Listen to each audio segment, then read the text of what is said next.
specialist designation. We got a fun class today. Chad, or my friend Chad Himes, is going to lead us through a discussion about stalking, not the eerie, gross kind of stalking that the word conjures up, but the legal, fun kind that can help lead you to more business. And Chad, how you doing this morning? I'm doing great, Bob, but I did want to clarify with you, we are going to discuss the other kind of stalking as well, just so you know. Okay. We're going to give them some good techniques on, the right trees to be hiding in, bushes to be creeping behind, other things like that. So good. We'll make sure we give them everything. Bob, I really want to thank you for the opportunity for these calls that we're getting to do right now. One of the things that I wanted to go over with everybody, of course, before we jump into it, is that to remind anybody who's here through ActiveRain University that you've set up for them, that if they want to learn how to get ahead of the competition and earn their Internet Marketing Specialist designation, all they have to do, oh, look at that. Did my screen just change for everybody? I hate when it does that. All they have to do is jump on over to imsd.net and use the promo code ARU. Save themselves some money off the registration. I'll save them $200 right there by visiting that. So I just wanted to get that out of the way. And if you're good with it, I'm going to bring our guests on here, and we are going to talk about stalking legally. Yes, we're not really going to talk to you about hiding in trees and hiding in bushes, but I have this feeling one of our two guests today might bring that up. So I'd like to bring them on the line. First, we've got Chris McNamara. Chris, I did a little stalking on you. I noticed that you are slightly obsessed with Captain America. A little bit. I have a problem, but I'm talking to people, so it's going to be great. I'm going to work my way through it and really project out something fantastic for the next 3 to 5 years. Perfect. So there's Chris. Chris is located up in Washington State. Chris is a tech coach as well as a real estate agent. And Chris, you've been doing this for how long now? I started, roughly right around 2006 when the market was fantastic. Somebody told me to get into real estate, and it was awesome because I got in right about when somebody yanked up the e-brake and things started to slow down. And really didn't have a whole lot of spirit around here, but I got offered a job on a team that was solely web leads. And so the only funnel that we had were people were coming in off the internet. The internet was still relatively new then. So it was one of those situations where you had to get your chops up really quickly or starve. So it was kind of baptism by fire. Perfect. All right. So Chris has been doing this for a little while and definitely been all over the internet. Our other speaker here today will be Liz Landry, located all the way down in sunny Florida. A little bit of a different weather pattern than you're dealing with, Chris. And Liz, we did a little stalking on you, and to use that, we have found that you love, well, stockings, I guess, and you have a little bit of an obsession with socks. Is that correct? Socks are awesome. I can't even believe you're laughing while you say it. How can you have me on this call and then laugh at my loves? Yeah, I do. I like socks. And can I just point out the obvious that his picture is in the bushes already? Can we just go ahead and let's clear the air there? His picture is already a picture in the bushes for stalking, so it's very fitting for the day. Good job. Yes, and I was going to actually mention, he said he started stalking or started the business in 2006, but stalking he's been doing for many, many years before that, as noted by this. Now, Liz, how long have you been in the business? You're also a real estate agent and a coach. How long have you been doing this? Very similar to Chris, actually. Jumped in at the end of 06, very early 07. Unfortunately for me, the real estate market here had already crashed. So there was not a whole lot of, hey, look, the real estate market's great, you should get into it. It was, well, that looks like a challenge. Sure, why not? So very end of 06, early 07. All right, so we've got some people who are relatively newer to the business in the sense they've been in it a few years, but they definitely jumped in right when the internet was becoming key and learned some amazing techniques that you guys have taken advantage of over the years. So stalking, it's not just for your creepy ex-boyfriend anymore. Chris, who is it for? Your creepy real estate agent. Chris, who is stalking for then if it's not for your creepy ex-boyfriend only? I guess it's just about for everybody who believe it comes through and wants to know a little bit more about this client. One point on it's not in the trees with a high level. It's more of a, I need to know about them so I can adjust my tone when I talk to them. An example is client and their with them on Facebook. And they've got 62 friends, not be that strong on Facebook. So the last thing I'm going to do and expect a huge amount of return is to drop them a quick note and say, hey, this is Chris on Facebook. They may not be checking it every hour, every day. They may not be waking up immediately, grabbing their pillow, grabbing their phone, and checking out what their Facebook profile is. So I want to know what's the proper language to talk to them and what's the proper medium to hit them. And that's really where the majority of this term stalking comes from. It's figuring out what's easiest for them rather than what's easiest for you as an agent. Okay, so Liz, are you there with us still? I am. Okay, I know that a lot of people on the call were having a little bit of trouble hearing Chris. I don't know if he's wireless on us somewhere or just has other people eating his bandwidth like crazy. What is your thought on who should be stalking and what we're actually going to be looking at when we talk about stalking today? Well, the thing about when we reference online stalking is we need to know who the people are we're trying to contact. If somebody sends in a miscellaneous inquiry online to our website, who is that person? What's their background? What's the best way for us to approach them? And more importantly, if they only give you one tidbit of information, because people try to keep their lives private today, how are we going to find them? How are we going to take that little tidbit of information they gave us and turn it into a 5-minute working profile where we can contact somebody and be able to actually make it a solid lead? You know, we don't want just like half information. What good is that going to do us? How are we going to call that person? We want to get a 5-minute working profile on them and say, bam, I've got their phone number, the email address, I know where they live, I know how many properties they're currently holding in their real estate, holdings. Okay, so there's a lot to this stalking. It's not just being strange. Now, you told us a little bit about. Oh no, but that adds a fun aspect. Yeah, it does add a fun aspect, doesn't it? That we can figure out some of those things about these people. But I mean, you don't actually pick up the phone when you've learned somebody has an obsession with socks and start the conversation with that. You just might know it's somewhere you could end up. It's something you have in common. Relating to people makes them comfortable with you. If I'm doing business with somebody who loves socks and they know I love socks, it puts them mildly at ease. Same thing with people who graduate from an alma mater, or they're in the same profession, or they did the same thing previously, they live in the same neighborhood. You get an immediate comfort with somebody. Think about it from our perspective. If we're online and we're talking to somebody and they're asking us questions about real estate and we find out they're in real estate, it just puts us a little bit more at ease. So it's a simple way to connect with somebody and to build that relationship further, not just say, ooh, look, I know everything about you within 5 minutes, ha, ha, ha, look how good I am on a computer. Okay, Chris, are you there with us? I think I might have just had it on there through phone. I think we do hear you now through the phone, so you sound much clearer to everybody, I'm sure. Is there anything you want to add? You might have lost a little bit of what Liz said while you were dialing in for us, but is there anything you want to add about why, when it comes to, my favorite question here, when it comes to stalking? Really it's to flesh out their information. Obviously, people are pretty tentative, and, a lot like what Liz was saying, and I did hear that before, is the internet's not new. They've been to the show. They've been to the rodeo, and they've been, if we've been trained real estate for 6 years, they've been trained for outside sales for 20, 30, 35 years. So they know what it's like. They know what they need to do in order to just get the information they want and slowly back away. And that's fine.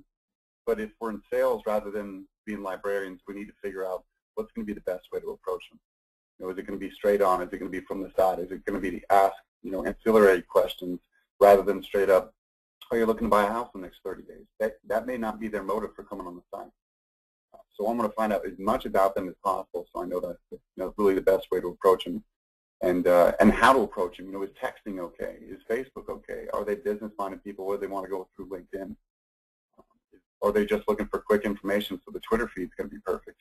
Those are all the items. If I was going to interview for a job, the last thing I would want to do is walk into that interview and not know anything about the company. If I was going to go on a date with somebody, the last thing I want to do is just initially walk up and not know anything about them. I probably want to ask their friends about them a little bit, so I have interesting points to talk to. So I'm going to warrant that second or third conversation. Does that make sense? Okay.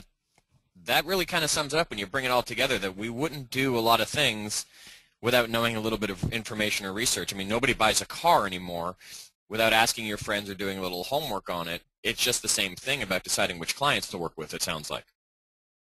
Yeah. I mean, anybody who's going to do a good job at anything is going to do a little bit of research on the front end. Okay, so let's talk about some of those. Before we jump into some of the tools that we're going to talk about, how much time do you guys put towards stalking? You say you learn some information on these people. Are you getting a lead, making contact, and then going to find out some more? Or before you even make that contact, are you actually taking 10 minutes to learn a little about them? What's your feeling on the stalking strategy, I guess? Look, that's, it's a really good question, and one of the items you need to think about, again, is total quality management. If I only have 2 leads that are coming in a day, yeah, I've got all the time in the world. But more than likely, if you're dealing with web leads, you've got a number of different people that are coming through. So what I would suggest is, open up 4 or 5 different tabs that have 4 or 5 different new leads on there, and take a look at their initial information for 5 seconds. Go through, see if their phone numbers aren't 8675309, or if their web address isn't nikki@disneyworld.com.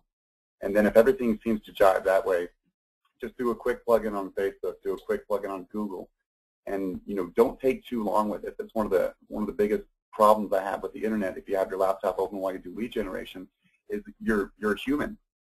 You're a real estate raccoon, and you're subject to anything that's bright and shiny that's going to take your attention away from whatever your lead generation is. So I'm going to set up an egg timer up on my laptop and give myself 15 seconds to flesh out this guy as quick as possible before I pick up the phone, and then really get to it, because I can spend all day researching people who are coming on my website, but my job is to talk to people who are looking to buy or sell real estate, and that's the end game. So after you've made contact with them, Chris, you would then go back and maybe do a little additional stalking if it sounded like they were a real potential client. Yeah, exactly. I want to find out a little bit from them. I don't want to approach any sort of call with a bias that's in my head. An example, sometimes you'll see folks who have a website address that has edu at the end of it. My initial thought would be, okay, they're a student at college, they're probably just online waiting for Captain America to download, so they're just looking at houses. But they could be a teacher, they could be a member of faculty. So I'm going to do a quick search, find out which college they work for, so I can have some talking points on there, and then immediately give them a call, leave a voicemail to that effect. And then after that, before I make my next call, I'm going to give them about 10 seconds worth of more research on there. But mainly I want a good talking point when I'm on the phone with them, so it's not just that, senior year of high school, hey, look, do you want to go to the prom with me? I want to find out a little bit more about them so I can say, hey, listen, I noticed you're calling from Florida. It's a 3-hour delay. For our next calls, do you mind if I call you right around 10 or 11 o'clock because I'm on the West Coast? Does that make sense? Okay. Liz, how about you? What's your stalking strategy when it would come to it? Do you just pick up the phone and call them, or do you do a little research first, or do you save it for after like Chris seems to? It's actually really important to me to do a tiny bit of research first if I don't get all of their information up front. If I only get an email or I only get a phone number, I want a little bit more. I mean, the name isn't fully in there. Sometimes we get John S. I want to see what John S. is attached to. So if I get John S.'s phone number, I'm going to be looking it up through some of the tools that we're going to talk about very quickly. Under a minute, I mean, you need to be basically picking up the phone and doing this research at the same time to see what you can find, because it is so easy to get lost in cyberspace and to spend 45 minutes finding out who John S. dated when he was in high school and what his first job was, and oh look, by the way, he had 3 speeding tickets last year. It's very easy to get lost in, and it's very enticing to look all this up and to start learning about people, but frankly, that's not your job. You're not a private investigator, you're here to sell houses. So we simply want to get and gather the information that we need to get a hold of them, have a little bit of basis to stand on, like Chris said, to know what coast are you on? Are you from out of state? Are you possibly military? And that's why you have a different area code, but you actually live here. These kind of things I like to know before I get on the phone, but the majority of the work is going to be done within about 5 minutes after you get off the phone with them and you decipher if they're a real lead or not, if the phone number is even something valid. I like to know a little bit going in, but more importantly, once I actually talk to them and realize they're a real person is when I really want to figure out who they are, what they do, what platforms they communicate on, and how I can get in contact with them. Okay, so a follow-up there for everybody that's listening on the call. you want to make sure, according to Chris and Liz and what they're doing here successfully, is to make sure that you're not wasting a lot of time making that contact, doing all that research up front. Make the contact. While you're maybe dialing the phone, see what you can pull up. Chris keeps a few tabs open where you can drop the information. Liz probably has a similar system on hers. Drop it all in. Grab some information quickly while you're dialing the phone, but make that contact, then do the research. So there are lots of tools out there, and I've already got some people that are suggesting some tools, and we'll definitely cover them. Let's jump into some of the tools that you guys are possibly using for stalking. And, well, here's probably the biggest one. And let's talk about it first, and that's Google. Google seems to be, I think if you translate Google from whatever language it possibly could be written in, it means Big Brother, and they're everywhere watching everything we do. Chris, what's your feeling? Is that your first stop usually to jump on Google? Google is a great first go-to. It's like that Jedi library that just has everything in there. I mean, be ready for the fact that you are going to get everything that's online. It's one of the biggest search engines that's out there, so it's going to pull up, any video that they might be in, depending on whether or not they use their email for the Google search. It's going to pull up any blogs that they have, any sort of shoot. If they use a phone number, it's even going to pull up some of their Craigslist ads or some of their Facebook posts. So it's just a great first start. Really with some of your high-end buyers that come through, they want to come take a look at $1 million, $1.5 million lakefront or oceanfront properties. More than likely, they're going to have some sort of presence on Google. And it's a great first, it's a great first step. Liz, how about you? What is Google your first go-to as well? Google is absolutely the first go-to because it does a skim of everything. It pulls up some Facebook, it pulls up Twitter, especially if they're present online, like Chris said. It's going to pull it up. As a matter of fact, when we were building this presentation and pulling our slides, and we often tend to get caught up in the cool tools like, oh look, Zavi, this and that, and we got this. Let's go on Stalking and find them. We forget the obvious. We even did it building this. It's our first stop we do when we look up somebody online is we just go to Google, but we tend to forget the simple things that are already at our fingertips that we can just, bam, snap our fingers and, hey, look, we've got all the information on John Byer that we could ever want. John Byer works here. He lives here. He's got this Facebook profile, and guess what? He's very present in the local community. So Google's going to give you a real quick 30-second overview of exactly who somebody is. Especially if they're present, you don't even really need to go past that. You can judge by the titles of the links on there exactly who this person is and what they're all about if they're present on Google. And now with Google+, we're actually starting to see some of them show up with their social media profiles right there, plus the things that they're +1ing. So you're actually seeing the things that they're really liking and giving those thumbs up to. Have you taken advantage yet of Google+, or are you finding all of our clients are obviously not there yet? I actually had an interesting experience with that last week. I was looking somebody up through a Twitter feed. I was looking for somebody who was talking about buying a house. I just simply went into Twitter, did my geographic area, and I said, buying a house. And the gentleman came up. Through that, we were able to find his Google+ profile, pull up that he is a huge advocate of the Jaguars, our local football team. He works at the local theater downtown that I go to twice a month probably. And we were able to put all these things together on Google within about 45 seconds. I mean, very, very quickly. Someone who's online talking on his Google+, talking on his Twitter about buying a house with his wife. He had mentioned it 4 times within a week. And you can immediately call up and just apologize about the fact he's a Jaguars fan. I mean, you're going to build rapport right there. Sorry about that. Hey, it's unfortunate, but it's geographic. What are you going to do? You two play nice now. Play nice. So first thing that I'm going to recommend to everybody who's listening on this call is as soon as you get off the call, don't do it now. Stay with us right now. As soon as you get off the call, go to Google and put your own name in. Because it'll be interesting some of the things you can find out about yourself. Have either of you been surprised by anything that's come up on a Google search for yourself? Oh, I don't want to talk about it. I think Liz has a couple interesting stories. For me, once you've taken a look at your social media strategy, whatever you do online, when I was going to buy websites when I started real estate, there's a world-class climber who's about 28 years old named Christopher McNamara out of Southern California. And he just dominates like the first 3 to 4 pages all over. So when I take a look at what kind of advertising I'm going to do as an agent on my marketing side, that's a great initial like marketing SWOT analysis for me to do for myself. Just go on. I mean, it sounds dirty, but go Google yourself and figure out exactly where you stand in the ranking. Yeah, I think you need to look yourself up on a regular basis. You never know what might show up. Just like Chris said, I have a very common name, Liz Landry. I mean, there's thousands of us out there. And there's a professor in Louisiana and there's a photographer in Louisiana who have the exact same name as me when I first got into real estate. They were killing it in the search engines. Everything on there, every image, every video, every search was them. And I made it a goal to take that over. And now essentially the first 3 pages of Google, every single thing on there is me. The first 2 pages of YouTube, the first few pages of photos. However, I'll tell you, I check myself on Google on a weekly basis because I want to know what people are finding out about me. Because if I'm out there doing this about my customers and my leads and the people that I'm in business with, you can rest assured they're doing the exact same thing. They're saying, oh, this real estate agent, this coach, this person who knows this, this, and this that I'm listening to, I want to find out about them. So I monitor my image very closely through things like Google Alerts and so forth.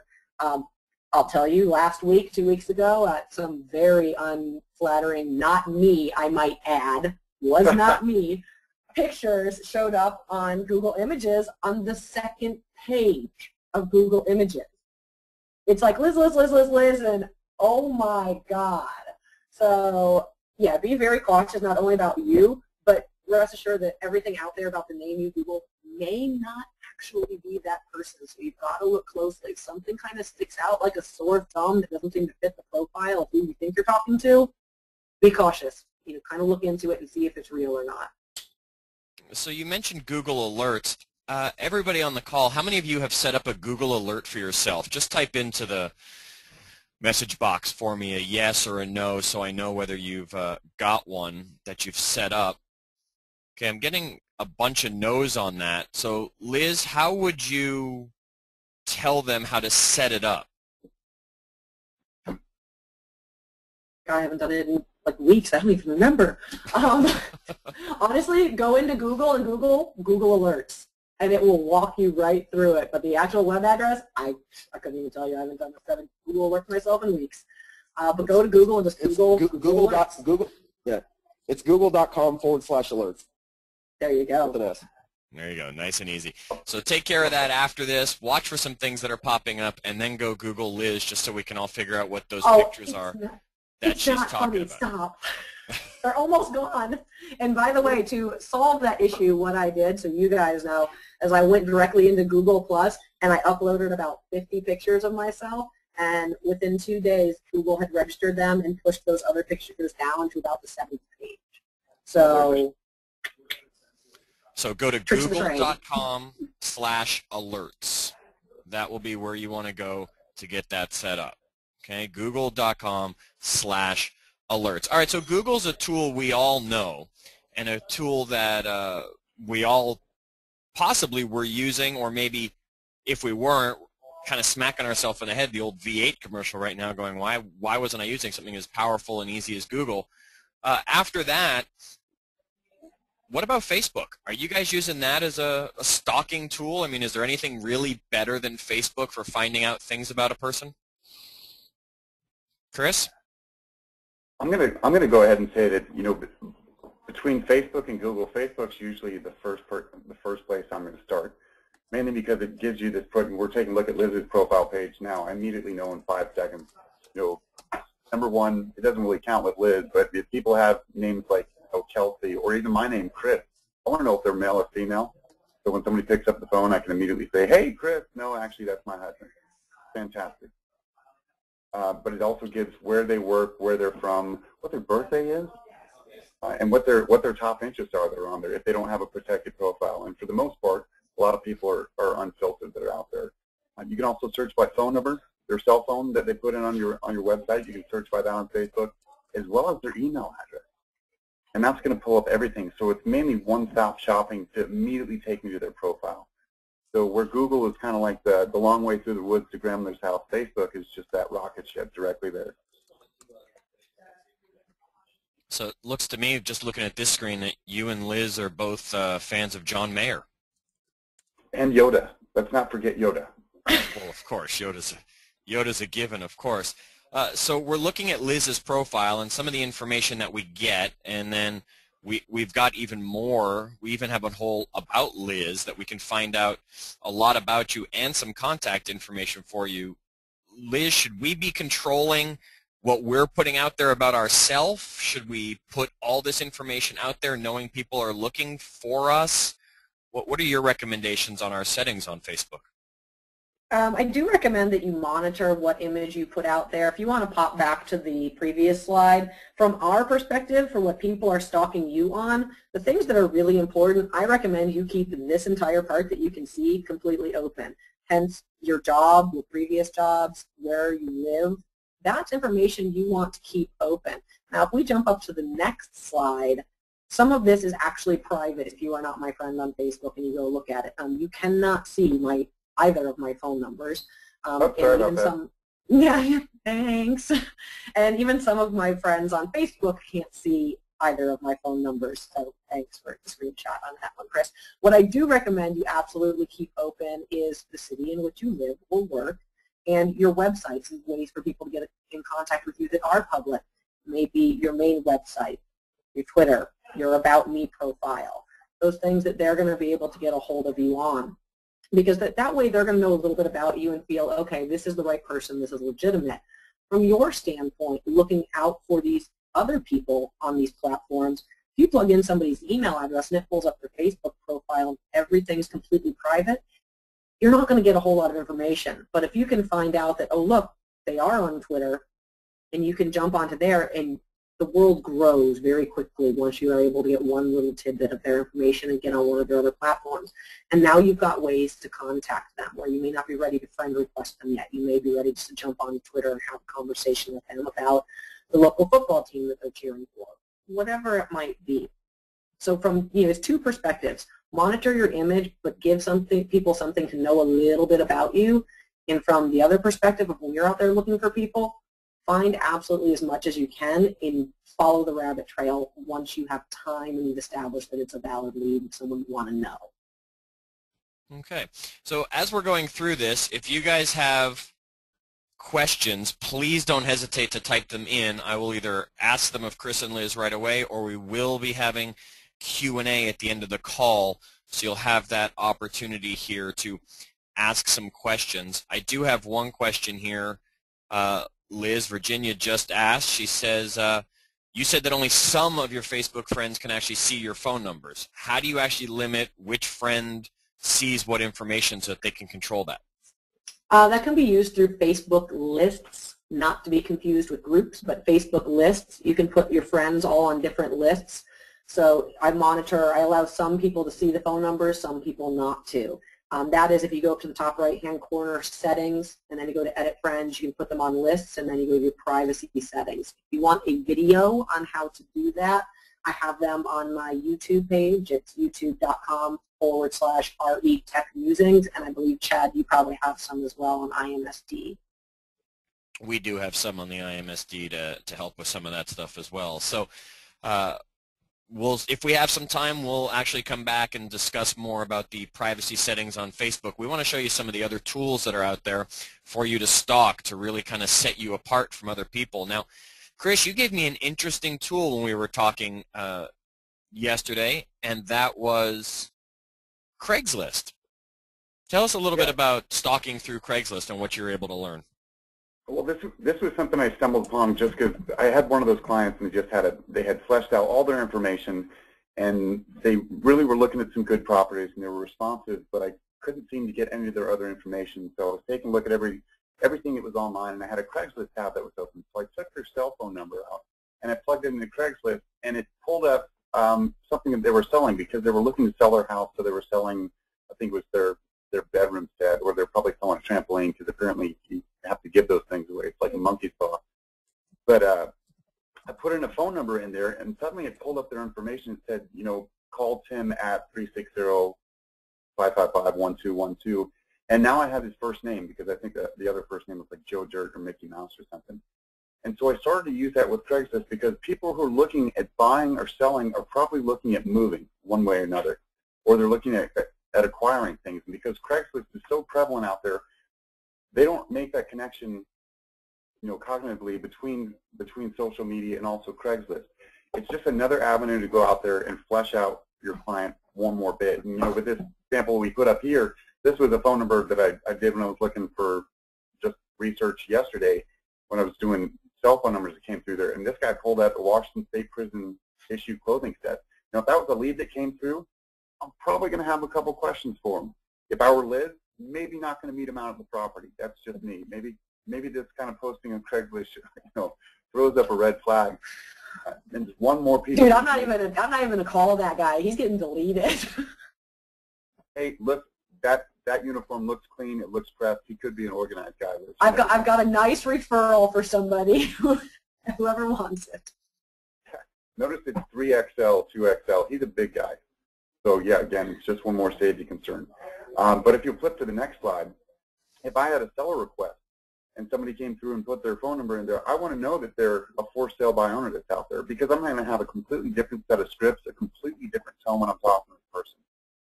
And I want to let Amanda or Chad know that I'm pretty familiar with where their house is. I'm also going to go ahead before I make that call and search all the properties in their neighborhood. So when they pull it up, I can say, listen, I know your neighborhood very, very well. You seem to be in the Happy Valley neighborhood. Did you know that most of the houses there are listed at $240, but they're selling on average right around $230? That $10,000 discrepancy may be something we want to talk about. Do you have time on Tuesday at 3 o'clock or 4 o'clock? Well, now I've done a little bit of research on them. Now I'm the expert in their area. Now I can build a little bit of rapport. And if the phone call doesn't necessarily end an appointment, completely understandable, Chad and Amanda. One thing I would like you to know as far as your Craigslist posting, we get a lot more response if we put up less photos because people are more curious. And if you'd like more marketing ideas like that, why don't we make a point to talk next week and see how the sale's going? Because what I found is, sometimes people, they want to try to sell themselves, but they may end up going with the agent that gives them something of value. Does that make sense? Sure, that's a great one, Chris. So you'll just drop their phone number right into Craigslist and see if you can find anything that they've got advertised out there that they're looking to sell. Exactly. And it's very often that it'll happen, and even on buyer leads or seller leads, that they have a FSBO ad out there. At some point or another, there's a FSBO ad out there for their property. So whereas you may have thought that, oh look, this is just a buyer looking around, they're actually FSBOing their property. And now you automatically know where they live and that they're actually wanting to sell and move and what their intentions are. So it does allow you to get a lot of extra information, not to mention, as Chris said, if they're selling something else, now you simply just know more about it. Like a prison outfit, to avoid that. Like a prison outfit, yes. And like you were saying, Chris, it's a wonderful way to just build that rapport, even if you can't get the appointment, by giving them a tidbit of internet lead generation that you understand to share with the client and help them, so that when the time does come, like most for sale by owners that finally call an agent, they'll remember you as being the one who was helpful, not the one who was just pushy looking to get the lead for a buyer you don't really have. Well, now you've got that, that item of value that is actually valuable to them. It's not me saying, hey, wouldn't it be great to get a sold list of the last 10 properties that sold in your neighborhood? Now I've got, something that's valuable to them. I mean, obviously that list of 10 might be valuable to them, but if they're selling a boat or something and they're a buyer, listen, I'm going to pull up about 10 properties that are on the lake that have a dock. Does that sound like it'd be something you'd like to take a look at? Yeah, of course you would. Great. Unless you sell the boat and then, sorry, to rub salt in that wound. So you're getting from Google to Facebook, and from Facebook to Craigslist, which is one we've used a lot, but maybe not thought about for stalking. Another one that you guys were talking about when we were putting this all together was actually GoDaddy. Now, what are you looking for on GoDaddy? This is Liz's baby. I like GoDaddy because you can get any information on somebody who owns a website address. Often, we're not just talking about people that come in and they say, okay, I want to buy a house on your website. Who else do you want to do business with in your area? One of my biggest things I want to do is I want to connect with local business owners. What do local business owners have? They have websites, which means they have domain names. Even if their website is simply a blog that they posted once on 3 years ago, most people are either going to register their name as a domain so they can have it, for safety reasons, image reasons, or their business is going to have some kind of a domain name on it. It's bound to happen. So if we look into it and we go on and we just go to GoDaddy, like we want to buy that website address. It's going to say, oh, I'm sorry, this website address is taken. Well, right next to it, there's going to be a little Get Info button. And if you pull up that Get Info button, it's going to give you who that domain name is registered to. It's unlikely, it's very uncommon that somebody actually thinks forward enough to go, well, I'm going to register my domain name under my business entity name and put my business address on there.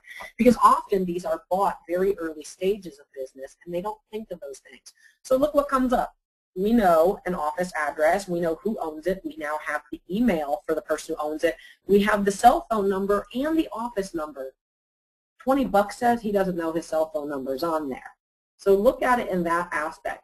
Things we might have registered 5 years ago online or 4 years ago, we don't remember our cell phone number still creeping out there. So now I have immediately the owner of that website address, the owner of that business, where I can find them at work, and how I can get a hold of them. That's like a gold mine, all from one website address. So anytime you're able to do that, very helpful. So this isn't necessarily, I'm a lead on your site, you're going to drop me into GoDaddy to see what domains I own. This is going to be, it's time to generate a lead. You're going to start searching for all the businesses in your area for the websites that you're hearing on the radio station, or they're advertising on their commercials or their flyers or their billboards for the different companies that are in your area, so you can now find the people that are running these companies. Yeah, this one's a little bit backwards. It's not necessarily this is someone who registered on your site. This is who do I want to do business with? Not who wants to do business with me, but who do I want to do business with and who do I want to make those connections with? Often those are going to be very, very valuable for you, especially in your community that you work or you farm. Now that's a little creepy on the stalking. Okay, you know, it's public information. What are you going to do? It took us, what, Chris, 3 seconds to pull this up? I wanted the record to show that Liz was the first one to get the word creepy out. It was not me. The guy with the bushes in the background was not taking foot on that one. All right. You know, it's a personal talent I have. What can I say?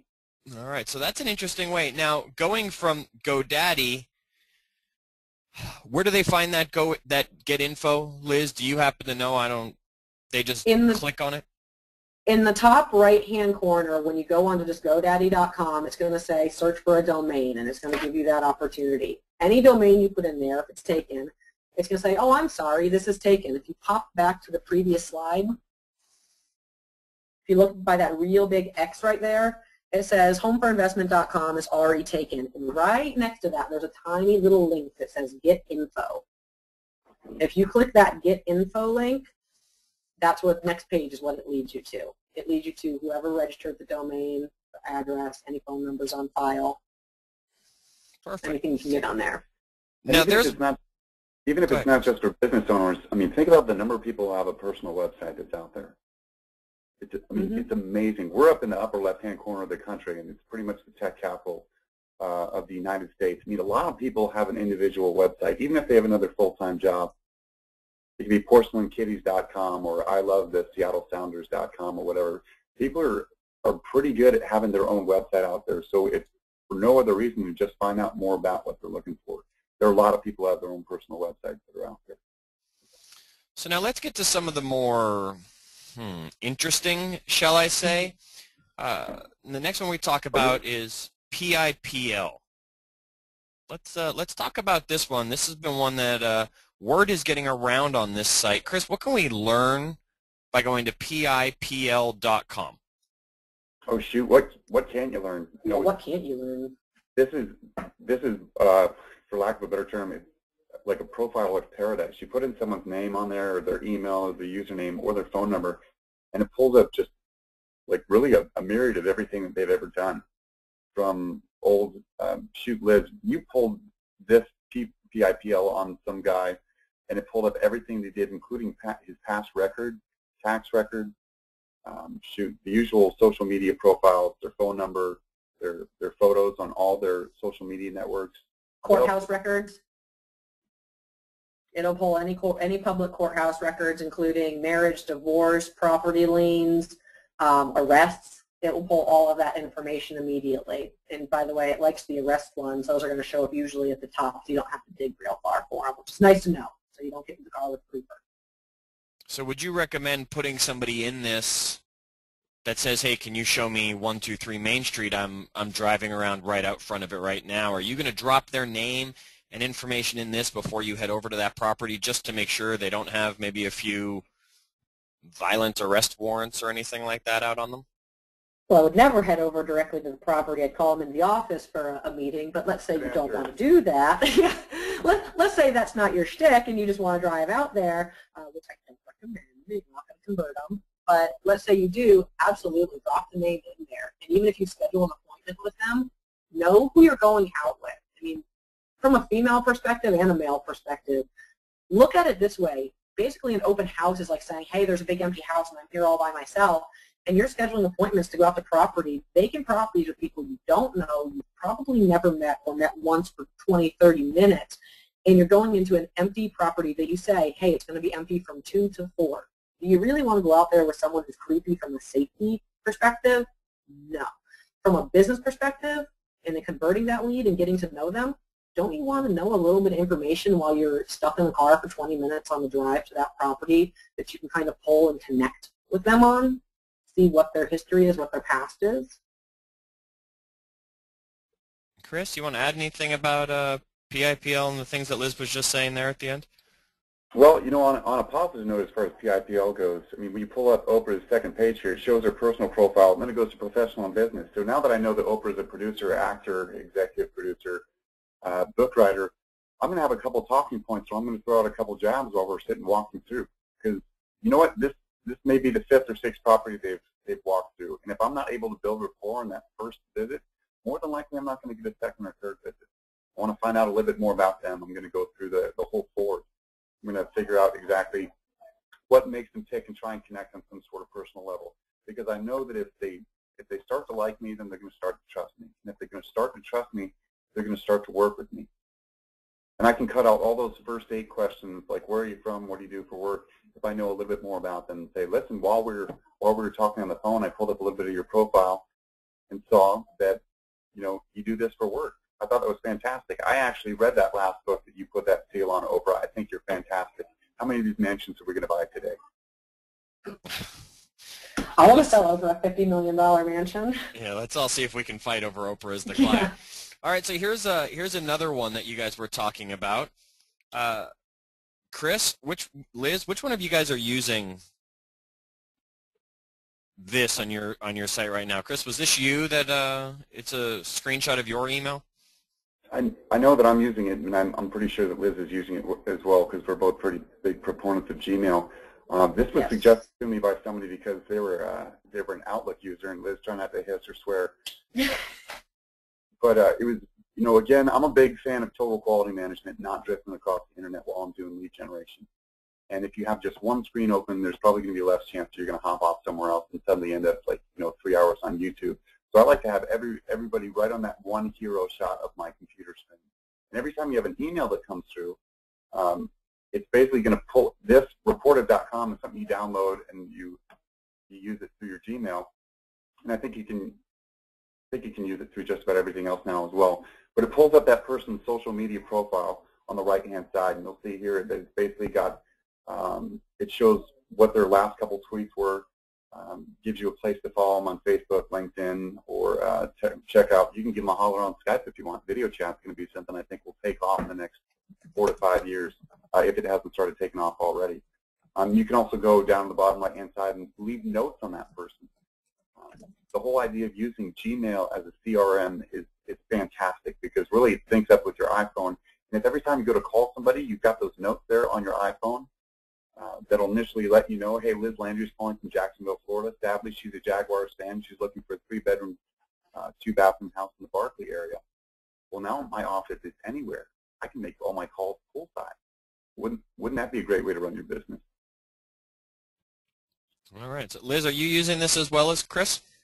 I am. I actually got it from Chris a couple of months back, and I really like the tool because exactly it's right in your email, and anytime I'm emailing back and forth with somebody, it immediately pulls up their Twitter stream on the side.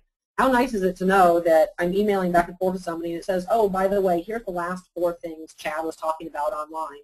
So I can know if Chad's got a webinar tomorrow. I can know if he's getting married in 80 days and very excited about it. I can know if he's I can know if he's fed up with this Liz Landry girl that keeps sending him messages about, stalking online.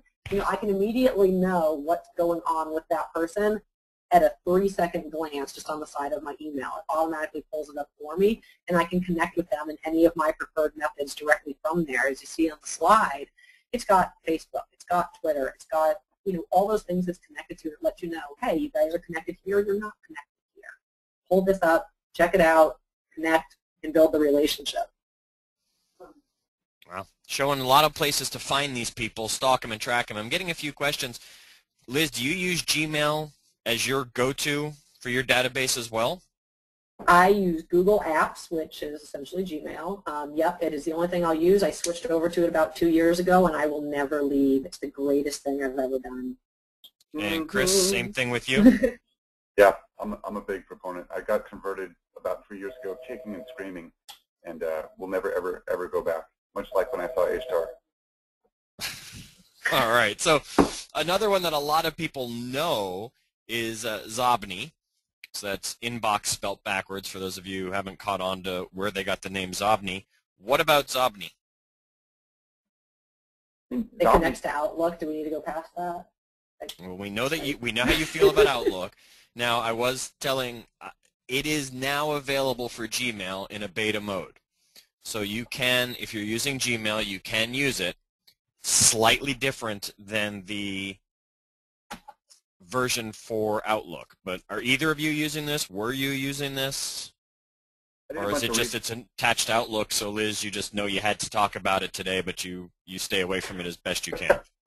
That's a really good perspective on how to look at it. I do not use Outlook. I don't like Outlook. I've never liked Outlook. It's outdated material, I feel, that people are just so stuck on they don't want to move past because they're comfortable using it. I completely understand that. So I understand why there's still tools out there for it. However, in the grander scheme of things, from simply a technological perspective, you got to move on past Outlook. You got to do it. Zobni is a great tool if you do use Outlook, so I do suggest plugging it in and using that add-on because it's going to do some very similar things to Reportive, and it's going to give you those outlets that people are on and let you know what they've been up to.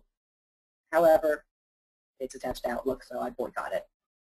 Oh, so hateful. I'm getting some people agreeing, so you're not alone. There you go, guys.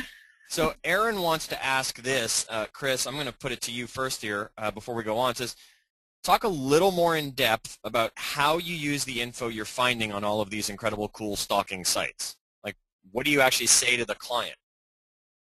So, and this is really going to be a place where you're going to need to be careful as to how you reveal things. And I found this out when we had our first, the back end of an IDX search. You want to immediately say, hey, I went on and I saw you took a look at these 3 houses, because people aren't really sure as to how you're finding out this information. So the first thing I'm going to do is I'm going to confirm your information. I'm going to confirm that this phone number is right. I'm going to confirm that the email is right, because the last thing I'm going to do is write a fantastic first email that completely lights you up and then suddenly gets bounced back delivery notification. So as soon as I confirm your information, that's great. The next thing I want to take a look at is how deep into the internet are you? Am I going to be strictly phone to phone with you as much as possible? Am I going to be writing you handwritten cards? Or is it okay to drop you a note on Facebook that says, hi, listen, Chad, Chris from that website you signed up on looking for houses, just want to put a face with the name. Will lakefront property or pictures be okay for your search?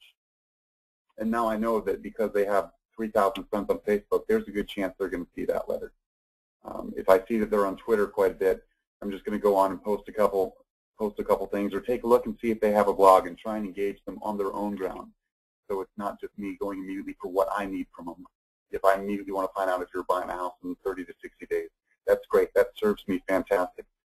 But I'm not really building a relationship. And a buddy of mine, Andrew Dumont, had this great quote. He said that, the internet is not a lead generation machine. It's a relationship engine. And if I start to use all these ways that we're quote-unquote stalking people for as a lead generation machine, I'm probably going to, do great for the first 3 months, but I'm not going to really be building a business or building any relationships. If I start to use it that way, a way to get to know you, the fact that you brought up that Liz and I both like John Mayer, wouldn't it be great to shoot me a quick YouTube video of John Mayer that you just found that was an acoustic cover that nobody else has seen? Wow, that's pretty incredible. That's going to be something that no other real estate agent's doing. And if I can set myself apart, fantastic.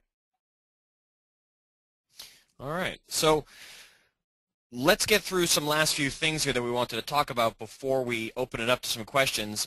I'm going to be getting to questions soon, so if you have any, you want to come on the line, just be ready. I'll ask you to raise your hand on the little GoToWebinar panel. If you want to type them in, we'll do our best to tackle all of the questions that we possibly can. Also, you can post them on our Facebook page, which is facebook.com/IMSdesignation. Liz and Chris will probably check the page through the day today and answer any postings that you guys throw up there. But Chris, it's all about them. Yeah. What's that supposed to mean? It has to be. It's not about us? Liz, you want to go first on that? Well, shoot, I wish somebody would have told me it wasn't about me. It would have changed the whole scheme of things. Just kidding. It's about them. We're looking up information about them. This is not about, simply it's not about you. We're looking up information about them to reach them. We have all these tools, and it's like, oh, great, well, I've got their email, I've got their website, I've got all of this. What now? How are we going to use those tools to actually connect with these people? As Chris said, if you find out you have something in common with somebody through Facebook, use that. These tools are out there to let you know how to connect with people. It's about them. People don't know how much you care, how much you know, until they know how much you care. Show them you care about what is interesting to them. If they, unfortunately, cheer for the Jaguars because that happens to be where they live, you support that. And you root against the Patriots at any given chance possible. But it's about them. So make sure when we're using these things, it's not just to be creepy. We say that very lightly just because it's funny. It's actually about building the lead gen and finding out things about them so you can connect and build a relationship going forward, not just spam them with marketing and do any of that stuff. It's about connecting with them to make the relationship grow and into a sale. Okay. So it goes from being about them to they actually know you're out there, Chris. Oh, most definitely. You know, one of the biggest, probably the best quotes I heard this year is Gary Vaynerchuk came up here and spoke on St. Patty's Day and said that people's BS meter is a lot sharper than we give them credit for. And when we get on the phone with them, again, like I said earlier in the call, they've been in training to say no to outside salespeople for forever. And as soon as they walk into a car lot, the first thing they've been trained to do is hold up their hand and say, listen, I don't want to talk to you right now. Or if a real estate agent approaches them in an open house, no, we're just looking today, thanks. If you don't have some sort of way to drop their guard, if you don't have some sort of different angle to take at them, to get them interested, to get them engaged, I mean, engagement is the biggest part of it. I don't want you to buy a house from me tomorrow. I'd rather you buy 4 houses from me for the course of the next 10 years, and I'm not going to be able to do that until I get to know you better. I'm going to use this information that I find on Facebook, the fact that you're a fan of soccer, or running, that you're a big family person, that you're moving because of work, but you really, really, really love Florida and you don't want to move up to 65-degree weather. I'm going to use all that in the course of a conversation. Because it's going back, I mean, the Internet's fantastic, but it's nothing that we haven't learned already. If I'm going to go to a cocktail party and I don't know the host, I'm probably going to find out a little bit about him. And that's exactly what we're doing with the stalking tool. You know, for lack of a better term, stalking kind of sticks because it's funny because it has that bad connotation to it.